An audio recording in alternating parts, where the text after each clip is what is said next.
Welcome to Shamees kitchen. എല്ലാവർക്കും സുഖമാണല്ലോ. ഇന്നത്തെ നമ്മുടെ സ്പെഷ്യൽ എന്താണെന്ന് വെച്ചാൽ നല്ലൊരു മീൻ പൊരിച്ചതിൻ്റെ റെസിപ്പിയാണ് കേട്ടോ. നമ്മൾ ഒരുപാട് മീൻ പൊരിച്ച റെസിപ്പിയൊക്കെ നമ്മുടെ ചാനലിൽ മുമ്പ് പോസ്റ്റ് ചെയ്തിട്ടുണ്ട്. അതുപോലെ തന്നെ വ്യത്യസ്തമായിട്ടുള്ള രുചിയിലുള്ള ഒരു മീൻ പൊരിച്ചതാണ് നമ്മൾ ഇന്ന് തയ്യാറാക്കുന്നത്.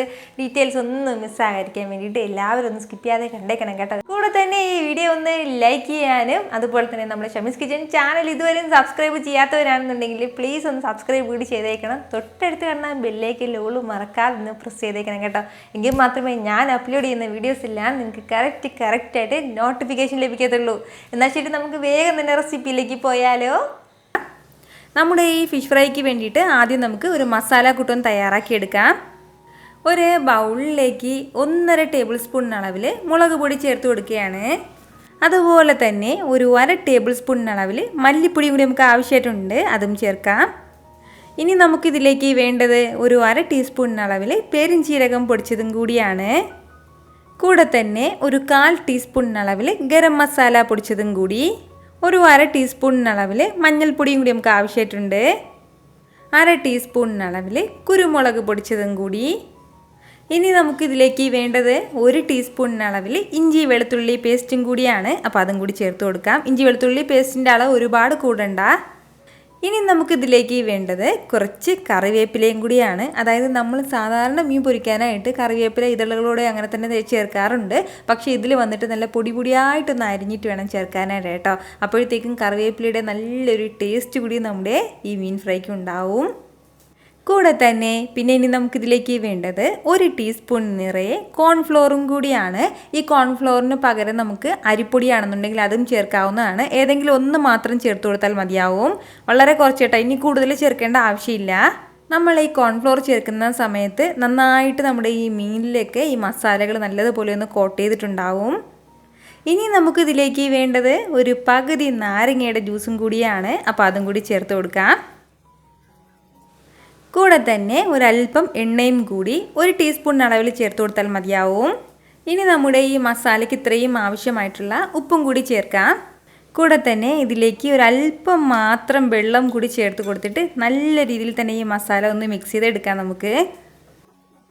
നമ്മുടെ ഈ മസാല എല്ലാം നന്നായിട്ട് ഇനി ഒന്ന് മിക്സ് ചെയ്തെടുത്തിട്ടുണ്ട്. മസാല എല്ലാം നല്ല രീതിയിൽ തന്നെ ഒന്ന് റെഡി ആയിട്ടുണ്ട്. ഇനി നമുക്ക് ഫ്രൈ ചെയ്യേണ്ട മീനൊന്ന് എടുക്കാം. ഞാനിപ്പോൾ കുറച്ച് നെയ്മീനാണ് എടുത്തിട്ടുള്ളത്. ഒരു 400 ഗ്രാം അളവിൽ നെയ്മീൻ എടുത്തിട്ടുണ്ട്. ഏത് മീൻ വേണമെന്നുണ്ടെങ്കിലും നമുക്ക് ഈ ഒരു മസാല കൂട്ട് വെച്ചിട്ട് ഫ്രൈ ചെയ്യാവുന്നതാണ് കേട്ടോ.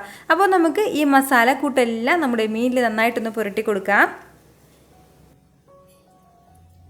ഇതുപോലെ മസാല എല്ലാം നമ്മുടെ മീനിലേക്ക് ഒന്ന് പിടിപ്പിച്ചിട്ടുണ്ട്. അപ്പോൾ ഇനി നമുക്ക് വേണ്ട എന്താണെന്ന് വെച്ചാൽ അടുത്ത മെയിനായിട്ടുള്ളൊരു കാര്യമാണ്. കുറഞ്ഞതൊരു 15 മുതൽ 20 മിനിറ്റ് എങ്കിലും നമ്മളിതിങ്ങനെ ഒന്ന് വെച്ചിരിക്കണം കേട്ടോ. അപ്പോൾ ഇത് ഈ ഒരു മീൻ പൊരിക്കാനല്ല, ഏത് മീൻ പൊരിക്കാനാണെന്നുണ്ടെങ്കിലും കുറഞ്ഞതൊരു 15 മിനിറ്റ് എങ്കിലും നമ്മളൊന്ന് വെച്ചിരിക്കണം. മസാലയൊക്കെ ഒന്ന് പുരട്ടി കൊടുത്തതിന് ശേഷം എങ്കിൽ മാത്രമേ ആ മസാല മീനിൽ നന്നായിട്ടൊന്ന് പിടിച്ചിട്ടുണ്ടാവുള്ളൂ. ഉടനെ തന്നെ നമ്മളിപ്പോൾ മീൻ പൊരിക്കുകയാണെന്നുണ്ടെങ്കിൽ ആ മസാല നന്നായിട്ട് അതിൽ പിടിച്ചിട്ടുണ്ടാവില്ല. അതിൻ്റെ പേരിലാണ്. അപ്പോൾ ഈ ഉപ്പും മസാലയൊക്കെ ഒന്ന് പിടിക്കാനായിട്ട് ഞാനിപ്പോൾ ഒരു 15 മിനിറ്റ് ഇതൊന്ന് മാറ്റി വയ്ക്കുകയാണ്. അതിനുശേഷം നമുക്കൊന്ന് ഫ്രൈ ചെയ്തെടുക്കാവുന്നതാണ്. ഒരു 15 മിനിറ്റിന് ശേഷം ഞാനിപ്പോൾ ഇതുപോലെ ഒരു തവ ഒന്ന് എടുത്ത് വെച്ചിട്ടുണ്ട്. അതിലേക്ക് കുറച്ച് എണ്ണ ചേർത്തിട്ടുണ്ട്. വെളിച്ചെണ്ണയിൽ വേണം നമ്മൾ മീൻ പൊരിച്ചെടുക്കാനായിട്ട്, എങ്കിൽ മാത്രമേ അതിൻ്റെ ആ ഒരു തനതായ രുചി കിട്ടുള്ളൂ കേട്ടോ. അപ്പോൾ കുഴിഞ്ഞ പാത്രം എടുക്കുന്നതിനേക്കാളും പരന്നതെടുക്കുമ്പോഴത്തേക്കും വളരെ കുറച്ച് എണ്ണ മതിയാവും. ഇനി ഇതിലേക്ക് നമ്മൾ മാരിനേറ്റ് ചെയ്ത് വെച്ചിരിക്കുന്ന നമ്മുടെ മീൻ കഷ്ണങ്ങൾ ചേർത്ത് കൊടുക്കാം. നമ്മൾ മീൻ ഫ്രൈ ചെയ്യുന്ന സമയത്ത് പ്രത്യേകം ശ്രദ്ധിക്കേണ്ട ഒരു കാര്യം എന്താണെന്ന് വെച്ചാൽ എണ്ണ നന്നായിട്ട് ആദ്യം ചൂടായിട്ടുണ്ടാവണം. അതിനുശേഷം വേണം മീൻ കഷ്ണങ്ങളൊക്കെ ചേർക്കാനായിട്ട്. എണ്ണ ഇപ്പോൾ ചൂടാകാതെ ചേർക്കുകയാണെന്നുണ്ടെങ്കിൽ നമ്മുടെ ഈ മീനിൻ്റെ മസാലകളെല്ലാം എണ്ണയിലേക്ക് നന്നായിട്ടൊന്ന് പടർന്നു പോകും. അതിൻ്റെ പേരിലാണ്. ഒരു സൈഡ് ഒന്ന് വെന്ത് കഴിഞ്ഞാൽ പിന്നെ നമുക്കൊന്ന് തിരിച്ചിട്ട് കൊടുക്കാവുന്നതാണ്. ഫ്ലെയിം എല്ലാ സമയത്തും മീഡിയത്തിൽ നിന്ന് ഒരല്പം കൂടി കുറച്ച് വെച്ചിട്ട് വേണം കേട്ടോ ഫ്രൈ ചെയ്തെടുക്കാനായിട്ട്. ഒരുപാട് ഹൈ ഫ്ലെയിമിലും വെക്കാനും പാടില്ല, ഒരുപാട് ലോ ഫ്ലെയിമിലും വെക്കാനും പാടില്ല. അതുപോലെ തന്നെ ഓവറായിട്ട് നമ്മളിത് വേവിച്ചെടുക്കാനും പാടില്ല. ഇങ്ങനെ കുറച്ച് ടിപ്സൊക്കെ നമ്മൾ മീൻ പൊരിച്ചെടുക്കുമ്പോൾ പ്രത്യേകം ശ്രദ്ധിക്കേണ്ടതാണ്. തിരിച്ചിട്ട് കൊടുത്ത ശേഷം പിന്നെ ഇനി നമുക്കിതിലേക്ക് കുറച്ച് പച്ചമുളകിൻ്റെ ചെറിയ കഷ്ണങ്ങൾ ഇതിലേക്ക് ഒന്ന് ചേർത്ത് കൊടുക്കാം. അപ്പോൾ എണ്ണയിലേക്ക് ഒന്ന് ചേർത്തിരുന്നാൽ മതിയാവും കേട്ടോ. അപ്പോൾ എണ്ണയിൽ നിന്നും തന്നെ നമ്മുടെ ആ മീനിലേക്ക് നല്ലൊരു ഫ്ലേവർ ഉണ്ടാവും. ഇനി ഇതിലേക്ക് നമുക്ക് ലാസ്റ്റിൽ ഒരല്പം കറിവേപ്പിലയും കൂടി ചേർത്ത് കൊടുക്കാം. കറിവേപ്പില എപ്പോഴും നമ്മൾ മീൻ ഫ്രൈ ചെയ്യുന്ന സമയത്ത് ഒരല്പം ചേർക്കാറുണ്ട്. ആ ഒരു ഫ്ലേവർ നമ്മുടെ മീനിലേക്ക് കിട്ടാൻ വേണ്ടി തന്നെയാണ്.